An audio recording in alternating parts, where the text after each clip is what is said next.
We're waiting for our plane to arrive. It's got approximately 70 animals on it. We had the fortune of meeting a pilot that made his time available voluntary if we could get the plane rented and the fuel covered, and Onyx and Breezy Foundation covered the plane for us. Everybody's out over there. Everybody's out.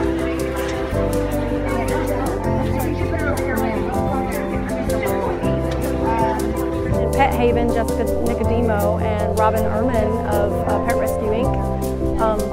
Rallied together and got donations and supplies and filled the plane up with supplies, and now we're bringing back all the animals.